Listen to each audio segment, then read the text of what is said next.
सृष्टि रचना, दुर्गा की उत्पत्ति और काल का पतन। सत्यलोक में परमेश्वर कबीर जी सब कुछ देख रहे थे। वो जानते थे कि हम आत्माएं अब ज्योति निरंजन के मोह में फंस चुकी हैं। हमने अपने परम पिता की आज्ञा को हल्के में लिया था और यही हमारी सबसे बड़ी भूल थी। अब परमात्मा ने एक अद्भुत लीला की तैयारी की। उन्होंने उस आत्मा को बुलाया जिसने सबसे पहले ज्योति निरंजन के साथ जाने की स्वीकृति दी थी। तब परमात्मा ने अपनी शब्द शक्ति से उस आत्मा का एक अत्यंत सुंदर स्त्री रूप बना दिया। उसका चेहरा दिव्य तेज से चमक रहा था। उसकी सुंदरता अलौकिक थी। लेकिन परमात्मा ने उसके शरीर में स्त्री इंद्रिय नहीं बनाई। ये भी परमात्मा की एक गहरी लीला थी। उस दिव्य स्त्री का नाम रखा गया प्रकृति देवी, जो आगे चलकर दुर्गा, अष्टांगी और त्रिदेव जननी के नाम से प्रसिद्ध हुई। फिर परमात्मा ने हम सभी आत्माओं को सूक्ष्म बीज रूप में परिवर्तित कर दिया। जैसे असंख्य जीवाणु एक बूंद में समा जाते हैं, वैसे ही परमात्मा ने अपनी शब्द शक्ति से हम सभी आत्माओं को प्रकृति देवी के भीतर प्रवेश करा दिया। फिर परमात्मा ने उस देवी से कहा, पुत्री, मैंने तुम में अनगिनत आत्माएं समाहित की हैं और मैं तुम्हें शब्दों की शक्ति देता हूं। तुम जितनी चाहो उतनी रचनाएं कर सकती हो। इसके बाद परमात्मा ने अपने पुत्र सहजदास को बुलाया। उन्होंने कहा, सहजदास, अपनी बहन को ज्योति निरंजन के पास छोड़ आओ। सहजदास ने आज्ञा मानी। वो प्रकृति देवी को लेकर ज्योति निरंजन के पास पहुंचे। फिर उन्होंने ज्योति निरंजन से कहा, परमपिता ने सभी आत्माओं को इस देवी के भीतर प्रवेश करा दिया है और इसे शब्द शक्ति दी है। ये जितने जीव चाहेगी उत्पन्न कर देगी। इतना कहकर सहजदास वापस सत्यलोक लौट आए। अब वहां केवल दो ही रह गए, ज्योति निरंजन और प्रकृति देवी। प्रकृति देवी अत्यंत सुंदर थीं। उनका रूप इतना आकर्षक था कि उन्हें देखते ही ज्योति निरंजन के भीतर काम वासना जाग उठी। उसके मन में विकार उत्पन्न हो गए। उसने प्रकृति देवी के साथ दुर्व्यवहार करने की कोशिश की।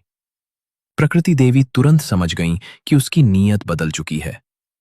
उन्होंने कहा, ज्योति निरंजन, ऐसा मत करो। तुम मेरे बड़े भाई हो, मैं तुम्हारी छोटी बहन हूँ। ये बहुत बड़ा पाप है। लेकिन काल पर वासना हावी हो चुकी थी। उसने देवी की एक न सुनी। तब प्रकृति देवी डर गईं।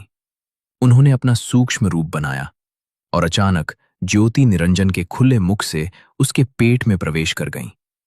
वहां से उन्होंने परम पिता से प्रार्थना की, हे सत्य पुरुष, मेरी रक्षा कीजिए। ये मेरे साथ दुष्कर्म करना चाहता है। परमात्मा सब देख रहे थे।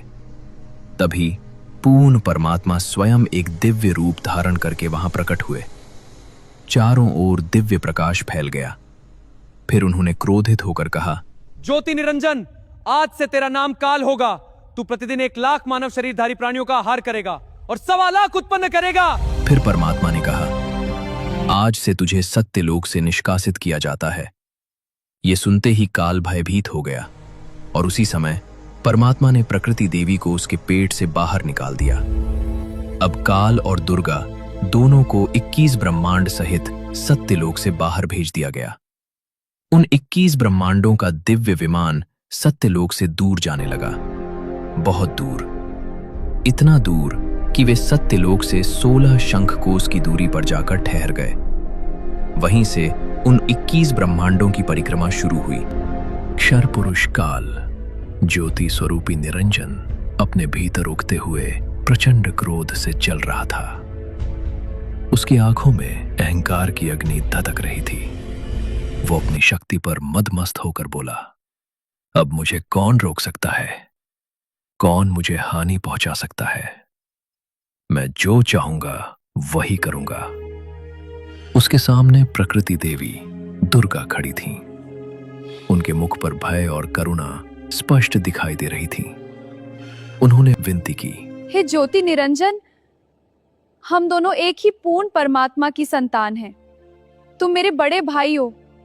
क्योंकि तुम्हारा जन्म पहले हुआ था, यह संबंध अत्यंत पापपूर्ण होगा। और अब जब मैं तुम्हारे गर्भ से जन्म ले चुकी हूँ, तो मैं तुम्हारी पुत्री समान भी हूँ। कृपया इन पवित्र संबंधों को कलंकित मत करो। पूर्ण परमात्मा ने मुझे वाणी शक्ति प्रदान की है। मैं तुम्हारे आदेश से उतने ही जीव उत्पन्न करूंगी जितने तुम चाहोगे, लेकिन इस अधर्म का मार्ग मत अपनाओ। किंतु काल का हृदय कठोर हो चुका था। उसके भीतर का अहंकार उसे अंधा बना चुका था। वो क्रोध से गरज उठा। मुझे वो दंड पहले ही मिल चुका है जिसका मैं पात्र था। मुझे सतलोक से निष्कासित किया जा चुका है। अब मैं वही करूंगा जो मेरी इच्छा होगी। ये सुनकर दुर्गा मौन हो गई। अब मैं तुम्हारे वश में हूं, तुम जो चाहो कर सकते हो। और फिर उस अंधकारमय ब्रह्मांड में एक ऐसा कार्य हुआ जिसने आगे चलकर संपूर्ण सृष्टि की दिशा बदल दी। काल ने जबरदस्ती प्रकृति देवी दुर्गा के साथ पति पत्नी का संबंध स्थापित किया। समय बीतने लगा। फिर दुर्गा ने 3 दिव्य पुत्रों को जन्म दिया। सबसे पहले उत्पन्न हुए ब्रह्मा जी, रजोगुण से युक्त। दूसरे स्थान पर प्रकट हुए विष्णु जी, सतोगुण से युक्त। और अंत में जन्म हुआ शिव जी का, तमोगुण से युक्त। तीनों बालक दिव्य तेज से प्रकाशित थे, परंतु काल ब्रह्म ने उन्हें जन्म के बाद तुरंत चेतन नहीं होने दिया। वो अपनी माया से तीनों पुत्रों को अचेत अवस्था में रखता रहा, जब तक कि वे पूर्ण रूप से युवा नहीं हो गए। फिर एक दिन काल ब्रह्म ने ब्रह्मा जी को एक विशाल कमल के फूल पर चेतना प्रदान की। विष्णु जी को अनंत शेषनाग की शैया पर जागृत किया और शिव जी को हिमाच्छादित कैलाश पर्वत पर प्रकट किया। तीनों ने पहली बार अपनी आंखें खोली। उन्हें नहीं पता था वे कौन हैं, कहां से आए हैं और इस रहस्यमयी सृष्टि का उद्देश्य क्या है। काल ब्रह्म ने अपने तीनों पुत्रों ब्रह्मा, विष्णु और शिव को सृष्टि के अलग अलग विभाग सौंप दिए थे। स्वर्गलोक, पृथ्वीलोक और पाताल लोक। इन तीनों लोकों का संचालन अब उन्हीं के हाथों में था। परंतु इन सब के पीछे एक और रहस्य छिपा हुआ था। काल स्वयं गुप्त रूप में रहता था। महाब्रह्मा, महाविष्णु और महाशिव के अदृश्य स्वरूप में वो संपूर्ण ब्रह्मांड पर शासन करता था। उसने प्रण लिया था, मैं कभी भी किसी के सामने अपने वास्तविक रूप में प्रकट नहीं होऊंगा, इसलिए संसार मुझे अव्यक्त मानेगा। ये रहस्य किसी को मत बताना, यहां तक कि अपने पुत्रों को भी नहीं। और तभी से यह रहस्य युगों तक छिपा रहा।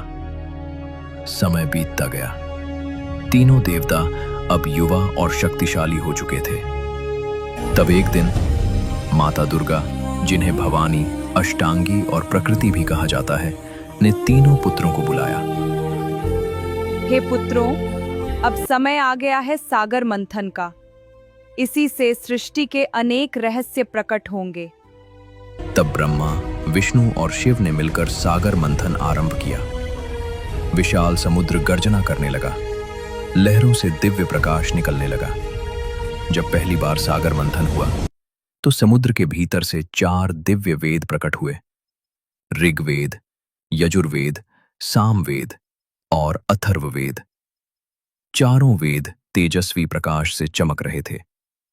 ब्रह्मा जी ने आगे बढ़कर उन वेदों को ग्रहण किया। उन्हें ज्ञान और सृष्टि रचना का अधिकार प्राप्त हुआ। दूसरा मंथन फिर दूसरी बार समुद्र मथा गया। इस बार समुद्र से 3 दिव्य कन्याएं प्रकट हुईं। पूरा ब्रह्मांड उनके तेज से प्रकाशित हो उठा। लेकिन ये कोई साधारण कन्याएं नहीं थीं। स्वयं प्रकृति देवी दुर्गा ने अपने 3 रूप धारण किए थे, सावित्री, लक्ष्मी और पार्वती। वे पहले सागर में छिप गई थीं और मंथन के समय प्रकट हुईं। दुर्गा ने अपने तीनों पुत्रों से कहा, अब ये तुम्हारी अर्धांगिनी बनेंगी। तब ब्रह्मा जी को सावित्री प्राप्त हुई, विष्णु जी को लक्ष्मी मिली और शिव जी को पार्वती प्राप्त हुई।